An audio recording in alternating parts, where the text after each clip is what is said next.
friends, they used to laugh at me. Used to show them on my record something casually. Used to say it was a passion, I'm a path to be. Then they told me that I couldn't, so I had to be. Tell me what they really think about it now. Used to hate it, but I guarantee they're proud. Had to do it just to show them that I could, yeah. Now I finally think I took it where I should, yeah. Had a jokes on you and now you're on and laughing. I did a whole lot of winning. Look, it came from a passion. I see a whole lot of knowings I could see out in public, and that may think a lot of things. Man, at least think something, now you the judge. Hey, now tell me where you ended up. Yeah. Look, I bet it was a simple job. Yeah. Look, I went and took a different route. Yeah. Look, that's why my life is different now. Back in my feelings, look, when I wasn't so gifted and I was learning to do this, and all I heard were the critics, and now I'm playing for that shit. Look, I was way out the basis, but I just needed some talent so I could wait this to greatness. Oh yeah, you ain't never think this, no, no, no. Stop me while I started, homie, whoa, whoa. Now this shit settled, just go better and better. I'll always remember, yeah, yeah. Welcome back to That1 Podcast. Your boy C-Roc here. I'm in That1 studio, the home office, the home studio. We'll be back on the road at some point here soon, but for right now, we are here at home. And I'm so happy to have my guy Scott Alldridge with us because we're going to talk about a topic that a lot of people run from for some reason. We'll get into that reason in a second. Scott, welcome to the show, man. Yeah, thanks for having me, Mike. Excited to be here today. Yeah, man. Well, I'm excited to have you. And, you know, the first call we ever had, I could tell how passionate you were about what you do. And, you know, in business and entrepreneurship, you know, you're so much better off being passionate with what you're doing. You know, there's different arguments out there where you don't need to be passionate to make money and do this. But listen, I've made money and wasn't passionate. It's a miserable existence, honestly. And so I could tell you had a passion for what you do. And there's no, you know, no hiding what creates your success. And so not just that, though, you're also an entrepreneur, best-selling author. And you've become that one in your space when it comes to cybersecurity. And yeah, so let's get into it, man. Where did your entrepreneur journey start in the first place? Like, where did that all kick off? Yeah, thanks for the question. It's great. You know, before we get started, though, I do want to say I'm big fan of all the stuff you're doing, That1 Network, the team. I've been involved in some things. Your podcast is awesome. Really good stuff. People need to go like it. You know, I make it a top podcast that it already is. Make it more. Go do that because I'm a big fan and I'm excited about what you're doing and how you're raising the tide for all of us out here that are trying to, you know, be better people and be better business people. So Thank you, man. Kudos to that. Thank you. I was a little bit of a tech jockey. I'm age myself a little bit. You know, back in the day, it wasn't super cool to be a techie when I was in high school, but had the computer in the closet. I'd pull it out when my friends weren't there and play around with it. Commodore 64. Some of you probably know some of those old systems. I had all these games on there, man. Somebody gave me that one time, and I was like, "This is the greatest thing ever." Yeah, Commodore 64. I remember how to boot that thing up and everything. Oh man. Yeah, it's crazy. So that's kind of, I just was geeking around on that. Always loved it, and I had an opportunity. I actually played football in college and had an injury 2 years in, and wasn't working out. So I was one of those dropouts that went and finished my degrees later in life, a few years later. But I had an opportunity to go into business, into the software business with a friend of mine. I had a kind of a concept around software, so that really got me started. But even before that, honestly, growing up, I grew up on 5 acres out on a farm, and my dad had some blueberries. He planted like a couple acres of blueberries. He said, "You want to plant something?" So I said, "I'm going to plant raspberries." So I actually planted a half acre of raspberries and hired the neighbor kids to come and pick them, got on the phone. I'm literally 14 years old, and sold them to the local restaurants, the pie shops, and my dad would deliver them. And so I've been an entrepreneur since I was about 13, 14 years old. So that really actually got me started. Interesting fact, by the time I graduated from high school, man, I'd bought a cool Toyota pickup truck and I had like $15,000 in the bank, and it was just a really cool thing. Wow, there's money in blueberries and raspberries. There is, in the old produce, yeah, a little bit. Yep. Yeah, well, I think when we're younger, we don't have as many limits in our mind. You know, we're like, hey, you know, some kids put this lemonade stand out there. Now, they don't understand about location all the time. But they'll put they'll put that lemonade stand up, and people feel bad for them sometimes, and they'll go buy the lemonade from them. But they don't think about like, oh, well, I'll put it at the end of my driveway, and who cares if there's not traffic? They'll still put it up there, and you don't win unless you take shots. Yeah, exactly. Entrepreneurs about taking risk, right? At a young age. I will say, when I was little, like third, fourth grade, I had a babysitter, and he had one of those old bank bags that zip up. They don't use them anymore; it's electronic. But when I was staying over there and they were babysitting me, he had a Raspberry patch, and he opened that thing up, and I mean, I thought at the time hundreds of thousands of dollars rolled out of that bag. But now we know it's probably just a bunch of $1 bills making change. Yeah. So that's when my dad asked me, he said, there's money in raspberries, Dad. I'm going to plant raspberries. So that's kind of my story and where I started. And of course, off into the software, as I shared earlier, and then kind of reinvented ourselves and in the various different technologies over the last literally 30 years. Yeah. What position did you play in football, and where'd you play? I played for a small college called Linfield University out here in Oregon, in the Northwest, and I played fullback. They actually kind of had a halfback, and yeah, had a pretty good little career, did pretty well. Had an opportunity to go play for the University of Oregon for a year, and while I was scrubbing on scrub team, I took a shot to the knee, and it was a different day back then. When you took a shot, nowadays, they get a shot to the knee, they got all kinds of great techniques for surgery and getting you back going, but back then, when you do an ACL as bad as I did, you're pretty well out for a year. So I decided, no, I'm not going to do that. Yeah. Yeah. I played at a Division III school myself, and you mentioned scrub team. We called it scout team because I think that was a little bit more politically correct back in the day. And we'd have a bowl game at practice for the scout team, and they called it the toilet bowl. Perfect. Yeah. Yeah. Hey man, that was when I was a freshman. I was my Super Bowl every day at practice. Like I was there. I was in college football, man. I always wanted to play college football. No, it didn't matter the level at the time. I just did what I could get to. But that every day, and the starters, they would be so pissed at me every day because I would go. I mean, like, hey, dude, what do you want me to do? This is my Super Bowl today. Totally. Nothing to lose, right? Yeah. And they'd have to pass around the scout team player of the week to other people because I would win it every week if they did it the right way. Oh, that's because awesome. I was going hard, man. That's awesome. But yeah, it was a good experience, man. But yeah, again, like small college, this and that, you're like, what do I want to bang myself up for? I'm not gonna take this to the pros, And so you come to that 100%. conclusion at some point. Yeah, I had concussions and stuff, Yeah. But okay, so you get into the software business, and was it your idea, like the business that you got involved with, or was it somebody else's you joined on the team? Yeah, interesting. It was a friend of mine that I actually went during high school, and so we kind of connected later, wanting to do a business opportunity. And I kind of learned back then that to be able to try software before you buy it, that what didn't exist nowadays. Of course, you can rent games and all kinds of stuff. But so we actually started with some software rental that people could actually rent it and then apply the rental towards the purchase, and it became kind of a cool little concept. We found a little franchise called Software Pipeline, and that really set me off. Then we started doing software development. We started doing selling computers and small network support out the back door, if you will, the consulting side. And I decided at that point I wanted to invest into something bigger because we were supporting some bigger clients, bigger networks out in the Northwest here. And so we bought into a franchise called MicroAge, which was a Fortune 500 out of Tempe, Arizona. And while we were in the integration business, we got engaged in some pretty cool enterprise doing IT security before we called it cybersecurity. And this is back in the 2000s, and got involved. From that, we actually, through some partnerships and some of our vendors, started getting involved in what are best practices in IT, because there was a lot of Sarah does it one way, Mike does it another way. What's really the best way? And so we started, looking at some thought leadership around IT best practices, and that's kind of the whole thing. We spun out our advanced networking group because back in the 2000s, you didn't really have managed services providers or managed security services providers, and so we spun a group that was originally dubbed our advanced networking group, that we then spun out as IP services. And that is my business. The last, 18 years, we've been solely focused on, really MSSP and MSP services under the brand of IP services. Yeah. What is IP services for the audience? Yeah, so IP services really is my kind of my main bread and butter, if you will. I'm a bit of a serial entrepreneur with different things that I've been involved in, own some SaaS businesses and some other stuff. But yeah, IP services is where my passion, as you mentioned, really is, because we really deliver ongoing services to our clients where they may not have a whole team, or maybe they got one guy and he's overloaded, so we become an extension of the team.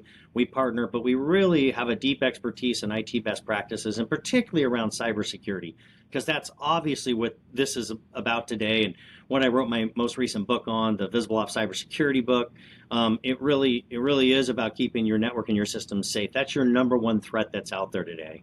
Yeah, because you can't have a closed system if you're trying to commerce with the outside world.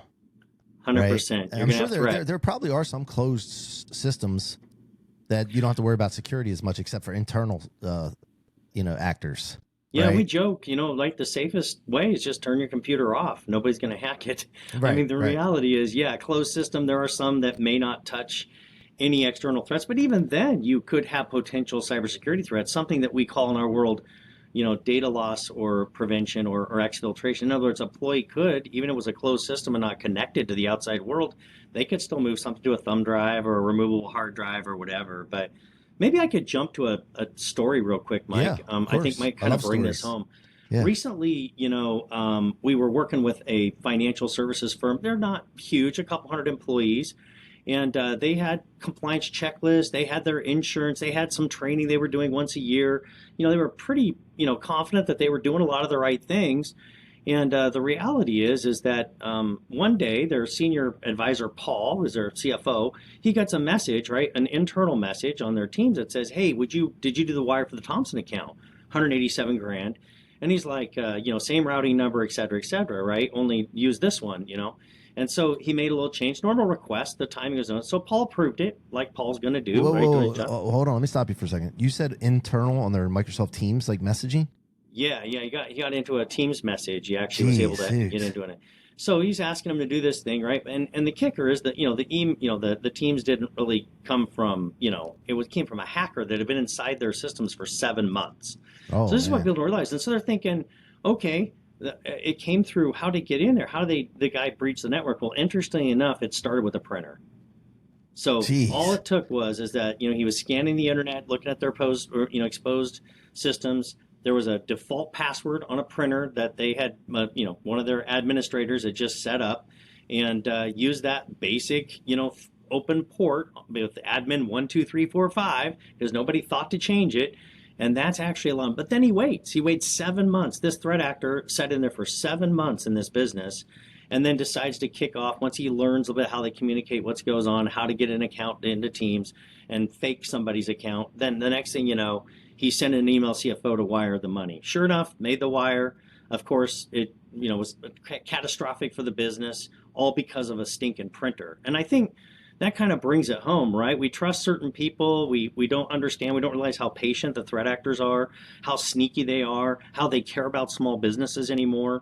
I mean, it's moved from kind of being a concern to having some basic best practices in place to really being danger. We live in a crazy danger. Interesting enough about that company, I mean, that became catastrophic. They lost some of their biggest clients. The next thing you know, they're having to make a merge about 8 months later with another customer. And it kind of ruined their business. And all because of, one printer that got installed on their network and it didn't get properly secured and locked down. Wow. Are there ways now, if you wire something and then you find out it was fraudulent or something, to get that money back? In some cases, yes. In some cases, insurance will cover, but the insurance companies are getting so smart, Mike. Matter of fact, a lot of people say, well, we got insurance for that. Well, the truth is, last year, 44% of all cybersecurity claims were denied because the insurance companies in just the last year or two have gotten super smart. So they're calling out very specific requirements, practices that you need to have in place to protect your systems with cybersecurity. And if you don't, they're going to deny the claim. So it's not just insurance, and then of course, if they're fully, FDIC approved and that kind of stuff. But in the case of a wire where you're authenticating it, it's very hard, and it has to be big enough and enough money for even the FBI to care. We've been involved in some cases where if it's less than 100,000, they don't, honestly, they'll note it, they'll take the report, but they don't care. But with technology, it seems like it's so easy. You have the wire and the routing number, so you know where it went, you know where it came from, and they should be able to identify the bank, the account, and who owns the account, and fast. Yeah, they're super sneaky. What? Most of them want cryptocurrency, right? Most of them because it's non-traceable, that kind of thing. It's rare that the wire would go to a traditional bank account, but they're sneaky. They know how to set it up, and before you know it, they break it down. They've got it all transfer. They're able to get their wire their account. They make a transfer to some untraceable account. The threat actors are very sophisticated. As a matter of fact, not to get into another story right away, but another story where somebody gets hacked is that when it happens is they're very sophisticated. We were brought into a company that they started out, they basically ransomware. They didn't do a wire fraud. We read about ransomware all the time.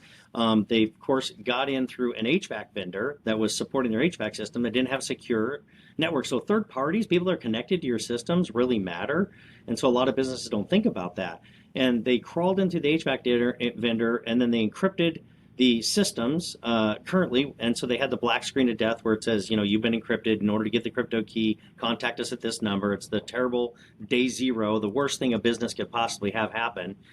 And the other thing they do is then they follow your backup. So they'll be in there and they'll watch where you're backing things up. So we're backing up to the cloud. We're safe. Or, my guys told me we've got 2 backups. But they will go and encrypt your backups as well. So this particular customer we got brought into, all these we've been brought in ex post facto, and to try to help bring in better cyber practice. They of course ransomwared all their systems, and when they went to make the thing, they negotiated down to like $200,000 from an initial $500,000 ask. And then they wanted cryptocurrency. So the president of the company is telling the story about he was involved in the call, and they said, okay, now you would need to call our 1-800 number to our call center, and they'll settle up the transaction, give them this ID code. So they're so sophisticated. And the other thing that's out there is ransomware franchises. If you're a really smart middle schooler, high schooler, and you want to, hack networks, or you think it's interesting, or maybe you could do some nefarious stuff, you can actually go on the dark web, the Tor browser, which you should never do, and you can actually join up for like $399. They'll give you a kit, you scan a bunch of stuff. If you find a way to get into a network, you can escalate. If you don't have the technical skills, they'll bring in one of their big experts, and they'll split the ransomware with you. Again, call centers, ransomware is a franchise. It is a crazy world out there, and I think business owners, a lot of smaller to medium-sized businesses, right? You're 100 employees, you're 500 employees, they just don't realize how much that they are now the target, because they know that they may be doing some of the basic things that they think they should be doing, or they're told by their IT group or their IT guy or their consultant or their managed provider that they're using currently that they're all good, thumbs up, they're safe, but they really don't know. They don't know what they don't know, and it's scary. What percentage of these ransomware people are in the country versus out? Any idea? I wouldn't be able to give you an exact statistic, but I will tell you that, you're connected to the internet. So your threat exposure, as we say, is the world, right? So you can have somebody in a foreign country. And I know that a while back, I read an article and they were anticipating that most of them, like 60%, over half of the threats are coming from more other countries than within the U.S. The U.S. to hack threat actors that are really smart, they often get with groups. And so they have different causes or whatever, and they'll come together. And they usually go after the big targets, often even make a political statement more than about the money. Sometimes that's what it's all about. Yeah.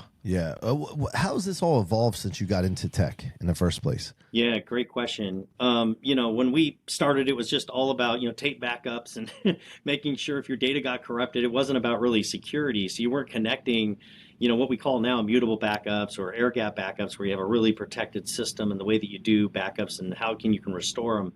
Back then, it was just, making sure you had a backup. Maybe it's on a tape. Maybe somebody, takes it home in case the building burns down. It was just a different way of thinking. And it has evolved immensely. The original IT security was all about the firewall, and everybody's kind of hear about the firewalls, and we've got them, so we're okay, right? Yeah. And it's so far beyond the firewalls. That's just one little piece of what you need to have. And so in my book, and a lot of what we talk about is really introducing layers of security and really helping business understand how vulnerable they are, and that it really is an emergency status, and to realize that it only takes one threat actor. One interesting story, another story. Recently, 2 years ago, the casino that got hacked, right? I mean, the Caesar, it was a huge MGM. They ended up doing, through one phone call, did they lose $150 million? And here's how. Somebody called in their IT support, group, their call center, got it escalated to somebody that had administrative rights to change a user and a password that they convinced them, they socially engineered them. They made that change. This threat actor went in there, they handed it around, they installed some malware, they encrypted the whole system, and ended up settling for $100 million that they ended up paying MGM to get their encryption keys back. But then they got sued by all the information that got exfiltrated, all the data, and then they just settled about a month and a half ago for $49 million. So one phone call cost MGM $150 million.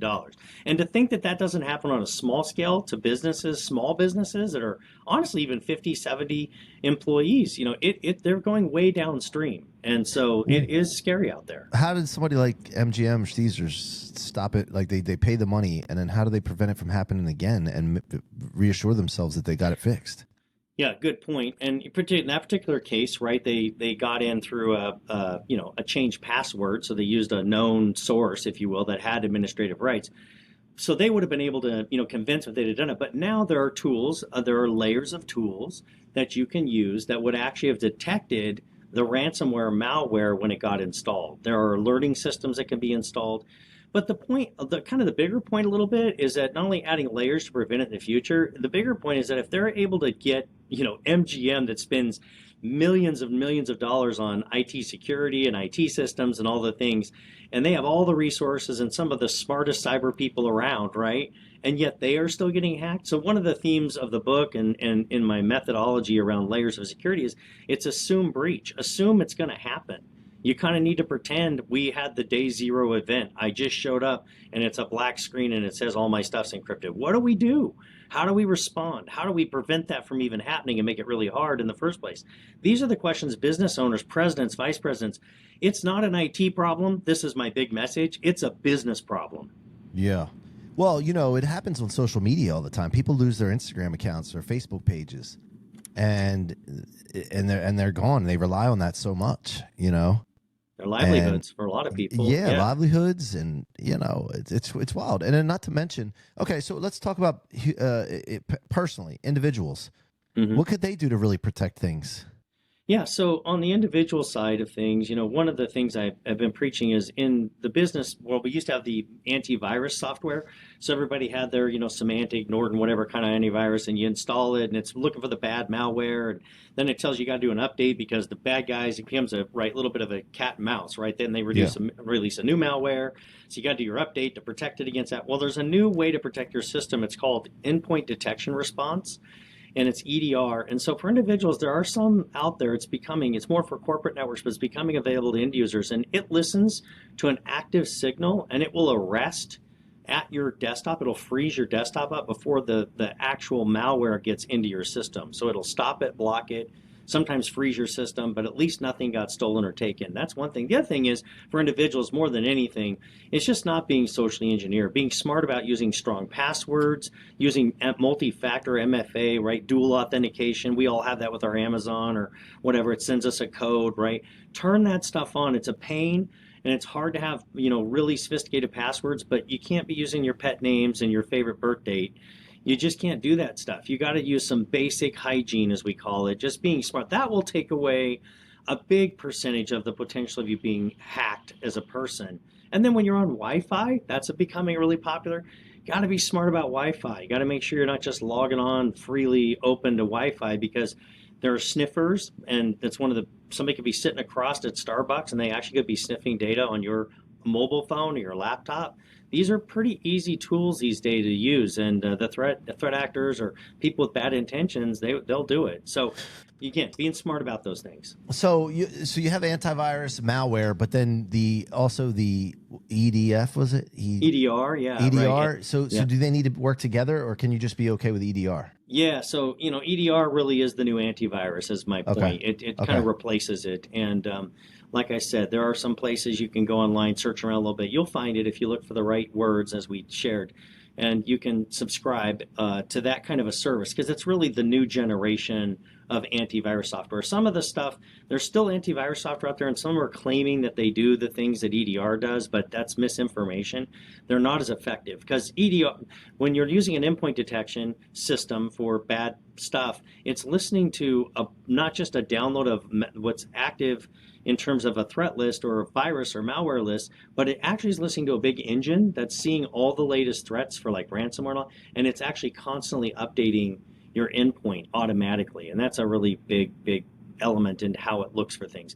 Not to get too distracted on that, but for individuals, that's an important piece. The basics, strong passwords, MFA, multi-factor.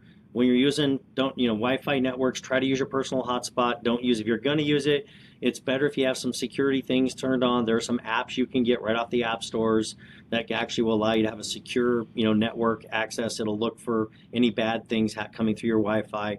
There are tools out there to do that these days. You just got to be aware and you got to be smart. So cell phones are just like a laptop, really, right? Essentially, and think about it. Somebody get your cell phone stuff I mean, we all access our bank accounts, we access, our stocks, we, all the things you touch, our crypto. I mean, right? Everybody's, a lot of people have crypto and they have all that access right there on their phone. If they can get into your phone, they're pretty well getting at the core of a lot of the financial and valuable information that you have. A lot of people have all their passwords stored in there. It's crazy. Yeah. Well, yeah, it's a crazy. So how about AI? How has AI made it easier for the hackers and problem people, but also easier to protect yourself as well? Yeah, good point. It's both the good and the bad. So AI, the threat actors are using it. They're finding out very creative ways to socially engineer people. When I say socially engineer, for those that may not understand, that's basically engaging with you or communicating with you in some way that makes you feel comfortable and familiar so they can get data out of you, like convince you to turn something on or click on a link or on an email that comes in that's nefarious, and you open it up and you think it's from your friend because it's been spoofed. It looks like it's from somebody that's in the business that's legit, but it's not. Learning how to detect those things are really, really important. And that's a lot of the way that the threat actors are getting in. But AI, so they're using AI to come up with more creative ways where it'll go out and look at your social media, find personal tidbits about you to convince you that it's a trusted source. So they're doing that kind of stuff. But AI also is using, on a more technical level, some different, methodologies, if you will, to find ways to breach networks and create broader, bigger, faster attack and attempts to hack networks. But we have the good AI, so we actually have some of the tools in cyber and the layers that we use. We introduce some methodologies that use machine language and AI to actually defend and protect your system. So it's on both sides of the equation. And again, we're back to kind of like the antivirus thing, the cat and mouse thing to some degree. But it's about the layers in your network and how do you know you're really secure? And that's the thing. A lot of businesses are running around feeling a false sense of security because they may not think they're a threat or a target. They might think they have cyber insurance. They might think that their IT person told them they're good and they're over trusting that, even though they may be smart and a good person. There's a lot of things they don't know. It's very hard to employ expertise in cybersecurity at the level. You really need a team that understands the whole scope of your IT management and the cybersecurity threats that are out there and knows how to defend against them. And so that's really the scary part. And in some cases, a lot of businesses have providers that are doing a good job, supporting your desktops and making sure your server is theoretically backed up. But are they really doing the right proactive cybersecurity things to protect your business? Because back to it only takes one printer, right? One printer install with a default password, and your whole business could be at risk. Or one phone call, like MGM. Yeah, it's crazy. And how do you stay up to date with everything so that people can trust that your company knows what they're doing? Like you personally and in the team. Yeah, it's a great question. I mean, obviously, we've been involved in thought leadership in IT best practices. Cybersecurity is obviously a big part of that. So not only have we written books that are being used by, thousands of companies. Matter of fact, the Visible Ops Handbook series has sold over 350,000 copies. So It's a globally accepted best practice in a lot of cases. The other thing is that we have thought leadership and deep expertise, but we also follow a method called Zero Trust, which I talk about in my book. And Zero Trust is really, just to simplify that, not to make it technical, it's really about the right layers, looking at the proper layers of security that I keep talking about today. And the identity and access management, which is what we've hinted around a lot or talked a lot around about today, that really is a big piece, is that, making sure that you are authenticating true actual people that are accessing your systems here. Now, it starts there. And then we go all the way into some more sophisticated, like the assumed breach that I talked about, making sure that we have immutable backups, which is a very specialized way. And we know how we're going to restore if we do get hacked or threat. That way, when the black screen of death comes on and the threat actor says, pay us whatever, you can truly say, we're not going to pay them. That's right. We're going to go, we have a plan. We know that our business can take me down for one day, or we know we can be down for 4 hours. So not only we have a backup that can't be touched, that's still good at a point in time, we can restore that within a certain amount of time that our business can take to not. And some businesses could last 2 or 3 days, but they can't last weeks or months. So you got to have a plan, and that's part of Zero Trust. It's all of the proper layers, and it is a worldwide, recognized best practice methodology. So that's how people know. Plus the fact that we've, over the years been in this business for 30 years, and certainly the last 18 years managing a lot of critical systems for banks and credit unions, that kind of stuff. We have the expertise, and the truth is, anymore, it's not as expensive as people think. But a lot of companies don't really want to put the effort and the budget because they're not recognizing the risk management. The fact that if it really did take out part of your data or exfiltrate even intellectual property off your network, sometimes people don't realize they have, even their employees is worth hundreds of thousands of dollars on the dark web. So even protecting your own accounting and your own finance, let alone your customers and all the potential data that people can get at, because the data is the biggest value piece, right? Not just ransomware your thing, it's the data they want. So that's really important for businesses to understand that, you can't honestly, to some degree this day, you can't, budget almost enough to give as much cybersecurity as you possibly can put in place. And yet it continually gets deprioritized because people just don't believe it's going to happen. Final question, so people understand the data part. What do the actors use the data for when they get it? Yeah, so good example, and that's why healthcare, we see so many hospitals and stuff, because that's really valuable data. They love medical data. They love social security numbers, driver's license numbers, right? We call it PII, personal identifiable information, or health information. On the dark web, you can sell that good data all day long. They can use it to basically do identity theft. So if they get enough of a couple of pieces of information, and then they set up a credit card, and then all of a sudden they're making charges, and this is the kind of stuff. The valuable data really goes into different types of credit card usage, or possibly to be sold on the dark web just to resell, because there's value in reselling, aggregating a bunch of data. And not to scare people. Who buys it? Who buys it?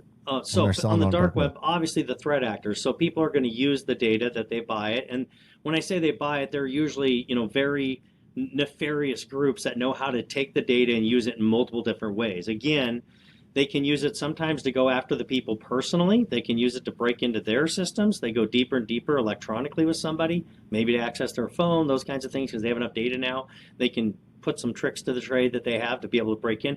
Sometimes they'll sell healthcare information to, believe it or not, people that want to, mess with your health records. There's a bunch of crazy stuff that can be done there. And so there's the threat actors out there. There's criminals that are on the dark web that will buy this data all day long. And ultimately, that's where it goes, right? They get the data, they take it to the dark web, they put it up for auction. They're literally auction sites where you can buy spreadsheets and spreadsheets of data where they have driver's license numbers and social security numbers to do all kinds of identity, nefarious stuff. Well, we got to assume that all of our information's out there exposed already, right? Certain pieces are. That's true. There's been some massive breaches that have exposed people. But the more specific that they can put to the data, one piece of information and data often isn't enough for them to act on it, even sometimes two or three. They kind of need to build a profile because that's where it becomes the most valuable. Yeah. Because then they can use it to actually be very, very, effective at identity theft or creating credit that you didn't create or generate. There's a lot of different ways that your data can be used. Tons of different ways your data can be used. Competitors, in some cases, they're stealing data to sell customer lists from one business to the other business. And so I could go on and on. There's just lots of ways. The data is valuable and it's being used a lot. Yeah. All right. Well, Scott, this is the book Visible Ops. It's a series, guys. Go check that out. And also, if anybody wants to go deeper with you or explore working with you, where can they go? Yeah. So you can go to my author's website, scottalldridge.com. That's my name, SCOTTALLDRIDGE. And one thing, Mike, I'd like to offer up, because I really am with my book out there to try to raise the tide that floats the boats. One of the things we're doing for my IP services business, and my team would get a hold of you, is we're doing two things. One is, one of the books I wrote, the big book is a pretty intensive book. It's about leadership. It does get technical in some points. But I wrote another book called The Visible Ops Executive Companion, really for executives that gets down to really practical stuff. I sell it for Amazon for like $17.95. If you get a hold of me, and I'll give you a text number to reach out, and I'll have my team get you a book, because we'd love to share a copy of that book just to help you out for being a listener today on the podcast. That's something we're going to give away for free. And love for you to take advantage of that. Again, I'll give you the text number in just a little bit, but get a free copy of my Visible Ops. We'll send you an electronic copy. My team can email it to you. The other thing is, we actually have the ability to do a scan. It's called a penetration test, where it will test your network and your systems. These things cost, you can Google it, they're $2,500 to $10,000. They cost a lot. I have the ability to do a handful, just a few of these I can do at no cost. If you get a hold of me at the same thing, and we can test your network. You can take that back to your IT team so they can increase your cyber, make it better, take it to your provider. And of course, if there's gaps, of course, we'd love to talk about how we would approach filling and giving you better cybersecurity coverage. So that's something I would like to do as well. Call a free, no cost pen test to a few people. I can offer up to about 5 that get a hold of us. My number to text my team and it'll get to them is 541-359-1269. Again, 541-359-1269. Just put in there secure 25. That's the code for our system, and that we can unleash our system on your network and make sure that you're safe. Awesome. Scott, thank you so much for being here today on the Woody, not the Woody Madoff Show, That One Podcast. That's my other podcast. I gotta be careful there. I always like switch them up sometimes, but we're on That One today, folks. Scott, you're amazing, man. I appreciate your time and sharing with us today. Folks, go check out the Visible Ops series. There's the executive as well, and also ScottAlldridge.com. And he gave you the number, which we'll put in the show notes. Thank you so much, Scott. Appreciate you, man. Mm-hmm. All right, folks, that's it for That One Podcast today with your boy C-Roc and Scott Alldridge. Go make sure you hit the follow or the like button at the top, subscribe button on your favorite podcast platform. Keep coming back. Until next time, be that one.